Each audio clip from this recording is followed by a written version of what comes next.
एक बुजुर्ग व्यक्ति जिन्होंने साधारण से और काफी ज्यादा फटे पुराने कपड़े पहन रखे हैं, पैरों में चप्पल है, दाढ़ी बड़ी हुई है और देखने से बिल्कुल भी वीआईपी नहीं लग रहे।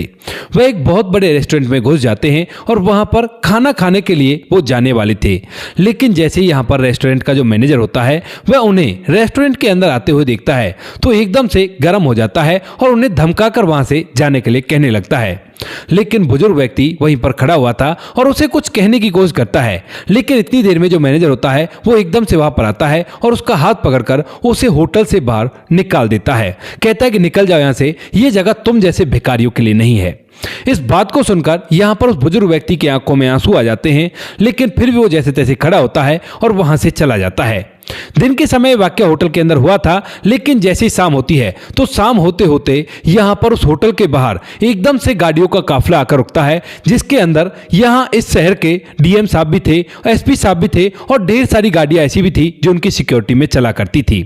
अब मैनेजर ये सब कुछ देखता है तो एकदम से बाहर निकलता है और डीएम साहब का वेलकम करने के लिए तैयार होता है, लेकिन जो डीएम साहब होते हैं वह गाड़ी से नहीं उतरते हैं तो वही बुजुर्ग व्यक्ति जिन्हें कुछ देर पहले इस मैनेजर ने धक्के देकर यहां से बाहर निकाला था और कहा था कि तुम जैसे भिखारियों के लिए यह होटल नहीं है। कौन थे वे बुजुर्ग व्यक्ति और किस वजह से उनके साथ डीएम साहब अपने काफिले के साथ आए थे, एसपी साहब उनके काफिले के साथ आए थे, पूरी सच्चाई के बारे में जानने के लिए वीडियो को अंत तक जरूर देखें। नमस्कार दोस्तों, मेरा नाम है जीतू और आप लोग देख रहे हो ब्रेन डिमांड चैनल। वीडियो को ज्यादा से ज्यादा शेयर करें और चैनल को सब्सक्राइब करना ना भूलें ताकि मेरा हौसला बढ़ता रहे। राजस्थान के एक छोटे से गांव के अंदर एक राहुल नाम का लड़का रहा करता है। राहुल के जो पिता हैं वो किसान हैं और खेती किसानी किया करते हैं। हालांकि उनके पास अच्छा खासा रुपया पैसा है, लेकिन फिर भी वो मिट्टी से जुड़े हुए लोग हैं और इसी तरह से अपनी जिंदगी को जिया करते हैं। यानी कि आप लोग समझ सकते हो कि किसान का परिवार कैसा हुआ करता है। जब तक किसी चीज की पूरी तरह से वैल्यू खत्म ना हो जाए उससे पहले उसे इस्तेमाल करना नहीं छोड़ते, और ऐसे ही थे राहुल के पिता। राहुल के पिता पैसों को बड़ी सहेज कर रखा करते थे और ज्यादा पैसा इधर उधर वेस्ट नहीं किया करते थे। तो यहाँ पर वह इन सभी चीजों को देखते हुए सोचने लगते हैं कि क्यों ना मेरा बेटा पढ़ लिख कर एक बड़ा अधिकारी बन जाए, तो उसके बाद उसकी जिंदगी आराम से व्यतीत हो जाएगी और उसे ये खेती किसानी नहीं करनी पड़ेगी। इसी वजह से यहाँ पर जो पिता होते हैं वो अपने बेटे राहुल को खूब सारी शिक्षा देते हैं कि बेटा तुम्हें पढ़ाई लिखाई करनी है और बिल्कुल भी पढ़ाई से जी नहीं चुराना है, क्योंकि तुम्हें कामयाब होना होगा। इस बात को सुनकर जो राहुल होता है वह भी अपने पिता के कहे अनुसार अच्छी तरह से अपनी पढ़ाई लिखाई करता है, और पढ़ाई लिखाई करने के बाद जब उसकी पढ़ाई लिखाई यानी कि ग्रेजुएशन कंप्लीट हो जाती है तो उसके बाद अब वह कोचिंग लेने लगता है, क्योंकि अब तक उसे पता चल गया है कि अगर बड़ा आदमी बनना है तो मुझे आईएएस या आईपीएस बनना होगा, और इसीलिए उसे यूपीएससी टेस्ट को क्लियर करना होगा। यहाँ पर जब अपने पिता को बताता है कि पिताजी एक ऐसी जॉब लग जाएगी इससे, तो उसके बाद पिता भी उसे खूब सारा सपोर्ट करता है। कहता है कि बेटा चिंता मत करो, पैसा चाहे जितना भी लग जाए लेकिन तुझे यही बनना होगा। यहां पर राहुल अपने पिता के कहे अनुसार उसी काम को करने लगता है और धीरे धीरे समय बीतता है। लगभग 2 साल की पढ़ाई लिखाई करने के बाद जो राहुल होता है वह अपने लक्ष्य पर कामयाब हो जाता है, और उसके बाद जैसे ही उसे पता चलता है कि उसका यूपीएससी का मेन भी और इंटरव्यू सब कुछ क्लियर हो गया है और वह एक आईएएस अधिकारी बन गया है, तो उसके बाद वह बड़ा ही खुश होता है और खुश होकर अपने पिता के पास फोन मिलाता है। पिता भी इस बात को सुनकर बड़ा ही खुश होता है और खुश होने के बाद अपने गांव में इस बात की मिठाइयां बांटता है। गांव वाले भी इस बात को सुनकर खुश होते हैं, क्योंकि वो परिवार ऐसा था कि ना तो किसी से दुश्मनी और ना ही किसी से कोई ज्यादा लगाव, केवल गांव में गांव की तरह रहा करते थे और जिस तरह से भाईचारे से जिया करते हैं उसी तरह से जिया करते थे। तो यहाँ पर गांव वाले भी राहुल की तरक्की देखकर बड़े खुश होते हैं, और इसके बाद जो राहुल होता है वह अपनी ट्रेनिंग के लिए चला जाता है।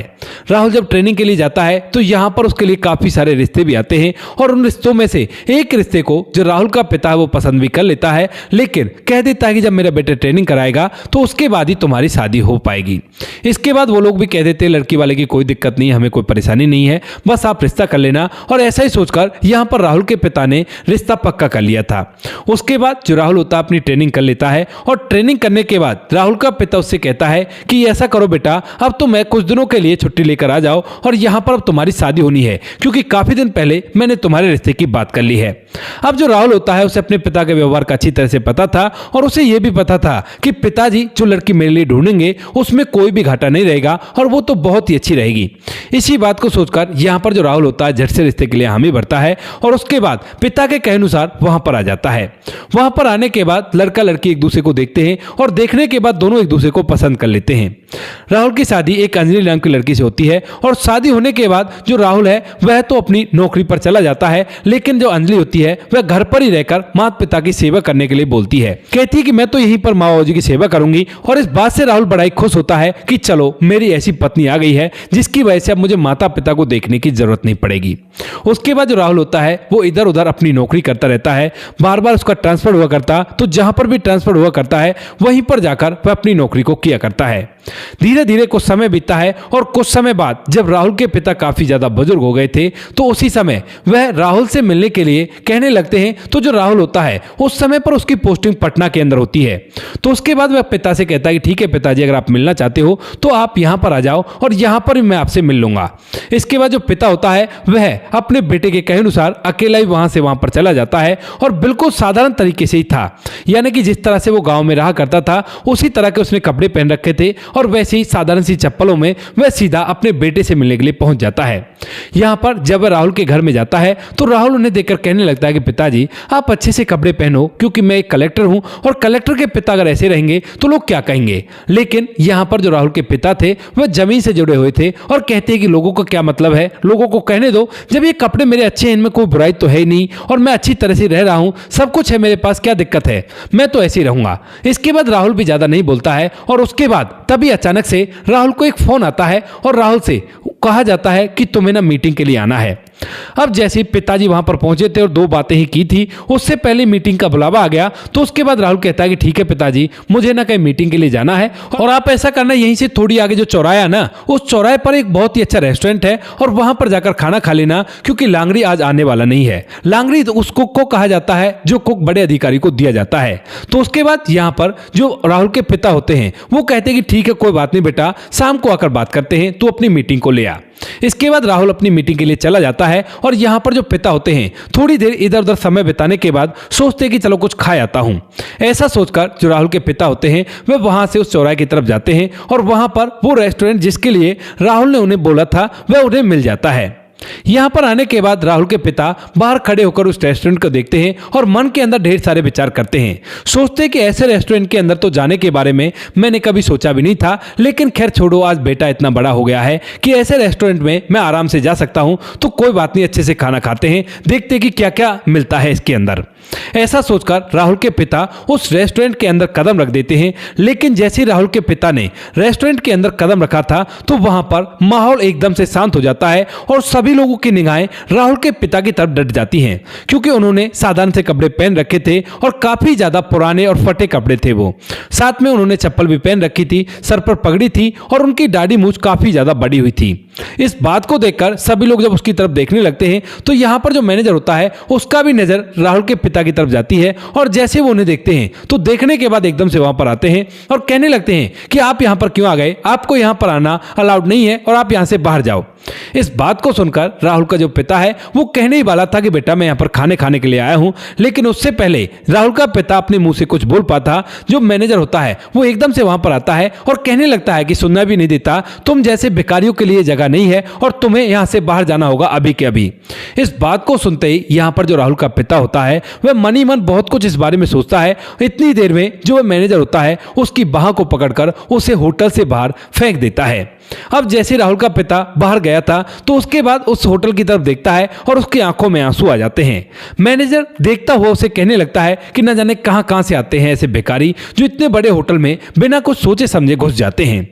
इसके बाद राहुल का पिता वहां से वापस लौट जाता है, ना तो वह कहीं भी खाना खाता है और उसके मन में ढेर सारे सवाल चल रहे हैं। वह मन ही मन सोचता है कि बेटा सही कहता था, अगर आज मेरे पास अच्छे कपड़े होते तो ये होटल का जो मैनेजर है इसको मुझसे कुछ भी कहने की जरूरत नहीं पड़ती और ना ही मेरा इतना अपमान होता। इस बात को सोचते हुए घर में बैठा रहता है और काफी ज्यादा उदास रहता है इस बात से कि आज उसका इस तरह से अपमान हो गया है। लगभग 3 घंटे बाद यहाँ पर जो उसका बेटा राहुल होता है वह भी आ जाता है और आने के बाद जब अपने पिता का उदास चेहरा देखता है तो पूछने लगता है कि क्या हुआ पिताजी। यहाँ पर पिता एकदम से बेटे की तरफ देखता है और अपनी मायूसी को छुपाते हुए हंसते हुए कहने लगता है कि कुछ नहीं हुआ बेटा, तुम सुनाओ, हो गई मीटिंग। तो यहाँ पर राहुल कहता है कि हाँ पिताजी मीटिंग तो हो गई, लेकिन आप ये बताओ कि आपके चेहरे पर उदासी क्यों है, खाना खाया आपने या फिर अभी तक गए ही नहीं है। तो उसके बाद यहाँ पर जो राहुल का पिता अब तक अपनी भावनाओं को रोके बैठा था वह सारी भावनाएं एकदम से आंखों के आंसुओं के जरिए बाहर निकल आती हैं और वह फूट फूट कर रोने लगता है।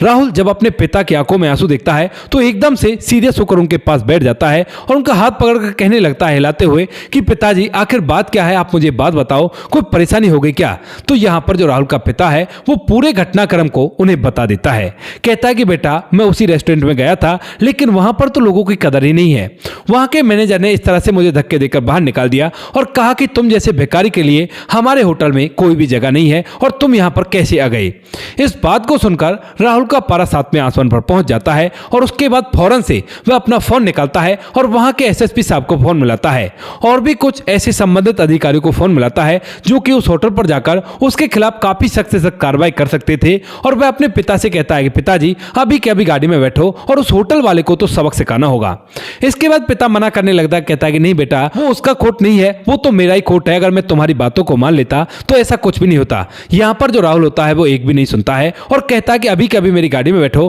और हम अभी के अभी चलते हैं। इसके बाद जो राहुल होता है जब अपनी गाड़ी को लेकर निकलता है वहां से तो उतनी देर में एसपी साहब और संबंधित अधिकारियों का काफिला भी वहां पर आ जाता है और सभी लोग एक साथ मिलकर उस होटल पर पहुंच जाते हैं। अब यहां पर होटल का मैनेजर जैसे बड़े बड़े अधिकारियों की गाड़ी को अपने होटल के बाहर देखता है तो एकदम से मुस्कुराते हुए वहां पर आता है और डीएम साहब के सामने खड़ा होकर कहने लगता है कि आओ भाग हमारे जो आप यहां पर पधारे, आओ सर आपका बहुत बहुत स्वागत है और हमारा होटल तो आज से और भी अच्छी तरह से चलेगा। लेकिन तभी जो डीएम साहब होते हैं उनकी तरफ एक तीखी निगाह से घुर्राते हैं और उसके बाद यहां पर उस गाड़ी की पिछली खिड़की खुलती है और खिड़की को खुलने के बाद उस गाड़ी में से एक वही बुजुर्ग व्यक्ति निकलता है जिसको अभी थोड़ी देर पहले मैनेजर ने बेकारी कहकर होटल से निकाल दिया था। अब जैसे ही मैनेजर उस बुजुर्ग व्यक्ति को देखता है तो एकदम से उसके पैर से जमीन खिसक जाती है कि जिसको मैंने इस तरह से भेजा था वो तो पूरे के पूरे काफिले के साथ आया है। इसके बाद यहां पर जो मैनेजर होता है वो कहने लगता है कि साहब ये कौन है, क्या आपके जानने वाले हैं क्या, मुझसे बहुत बड़ी गलती हो गई, मुझे माफ कर दो। लेकिन तभी यहां पर जो डीएम साहब होते हैं वो कहते हैं कि ये जानने वाले नहीं है मेरे, ये तो मेरे पिता हैं। इसके बाद मैनेजर की और भी ज्यादा हवा टाइट हो जाती है और वह उनके सामने गिड़गिड़ाने लगता है। लेकिन यहां पर डीएम साहब कहते हैं कि रुको जरा, बाद में बात करते हैं, पहले मैं अपने पिता को खाना खिलाऊंगा क्योंकि वो काफी ज्यादा भूखे हैं। इसके बाद यहां पर जो राहुल होता है वह अपने पिता को लेकर होटल के अंदर जाता है और वो सभी लोग फिर से इन बुजुर्ग व्यक्ति को देखते हैं। लेकिन इस बार उनके साथ पूरा काफिला चल रहा था, एसपी साहब भी थे और साथ में कई सारे अधिकारी भी थे। वो सभी लोग ये बात देखकर हैरान हो जाते हैं और उसके बाद डीएम साहब अपने पिता को एक टेबल पर बिठाते हैं और वहां पर उनके लिए ढेर सारा खाना ऑर्डर किया जाता है।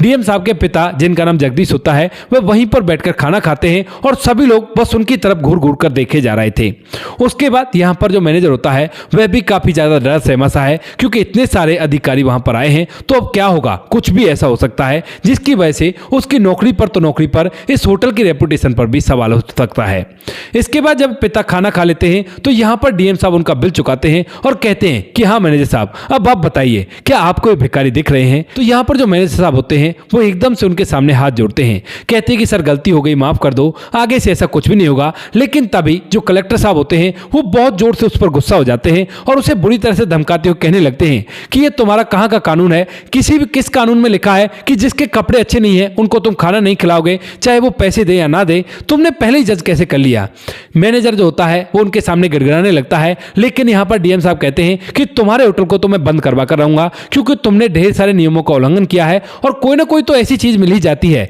जिससे मैं तुम्हारे होटल को बंद करवा सकता हूं, क्योंकि मुझे पता है कि 5 स्टार होटल के अंदर क्या क्या हुआ करता है। फूड डिपार्टमेंट के लोग थे और उनको वो भेजने लगता है। लेकिन तभी यहां पर जो मैनेजर होता है डीएम साहब के पैर पकड़ता है और रो रो कर माफी मांगने लगता है। अब डीएम साहब को तो उन पर बिल्कुल भी रहम नहीं आता है। लेकिन तभी यहां पर जो उनके पिता जगदीश होते हैं जो कि पहले से ही खेती किसानी किया करते हैं, उन्हें इस पर तरस आ जाता है और वो कहने लगता है कि बेटा ऐसा मत करो, इस बेचारे की रोजी रोटी को क्यों छीनते हो, इसके पीछे भी पूरा परिवार होगा, इससे गलती हो गई है तो गलती की माफी तो मांग रहा है और इतना ही काफी है, रोक दो इन लोगों को और इसके खिलाफ कोई भी कार्रवाई मत करो, क्योंकि आज अगर इसके साथ हमने कार्रवाई कर दी तो उसके बाद एक गलत उदाहरण समाज को मिलेगा और हमें अच्छा उदाहरण देना है, ना कि गलत उदाहरण। इसके बाद यहां पर जो डीएम साहब होते हैं वह उस मैनेजर की तरफ देखते हैं और कहते हैं कि देखा, इसे कहते हैं इंसानियत। मेरे पिता के साथ तुमने इतना गलत किया है लेकिन उसके बाद भी वो तुम्हारे घर परिवार के बारे में सोच रहे हैं और तुम्हें इस बात को सुनकर शर्म आनी चाहिए। यहां पर जो मैनेजर होता है फिर से अपने हाथ सर नीचे की तरफ करता है और उस बुजुर्ग व्यक्ति के पैर पकड़कर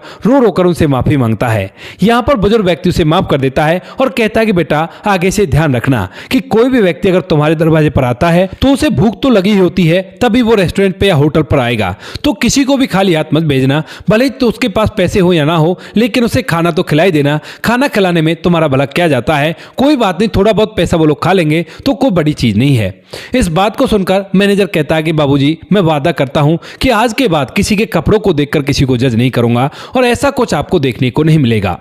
इसके बाद यहाँ पर जो डीएम साहब होते हैं वो उसे वार्निंग देते हैं और वार्निंग देने के बाद वहां से अपने पिता को लेकर चले जाते हैं, लेकिन इस बात का बहुत गहरा इफेक्ट इस होटल पर पड़ता है। दरअसल यहाँ पर जो लोग खाना खा रहे थे उन्हीं में से कुछ लोगों ने ये बात मीडिया तक पहुंचा दी थी और मीडिया के अंदर ये खबर सुर्खियां बटोरने लगती है। जब ये खबर चारों तरफ चलती है तो उस होटल की चारों तरफ बदनामी हो जाती है और काफी सारे लोग वहां पर आने से परहेज करने लगते हैं, जो इस प्रवृत्ति के थे कि ये बहुत ही गलत हुआ है। कुछ लोग तो जब भी आते हैं, लेकिन उसके बाद जो मैनेजर होता है वह भी काफी ज्यादा बदल गया था। वह अब किसी को भी उसके कपड़ों से जज नहीं किया करता है और कई बार तो वह बचे हुए खाने को भिखारियों में बांटने के लिए भी दे देता है। इधर यहाँ पर जो राहुल के पिता होते हैं उनकी जीवन शैली भी एकदम से बदल जाती है। वह भले ही अपने देसी हिसाब किताब से कपड़े पहना करते थे, लेकिन कपड़े साफ और नए हुआ करते थे ताकि किसी को भी ये महसूस ना हो कि इनके पास पैसे रुपए नहीं है और ये काफी ज्यादा गरीब हैं। तो दोस्तों ये थी आज की कहानी। आपको जैसी भी लगी हो कमेंट सेक्शन में बता देना। वीडियो अगर अच्छी लगी हो तो वीडियो को लाइक और चैनल को सब्सक्राइब जरूर करें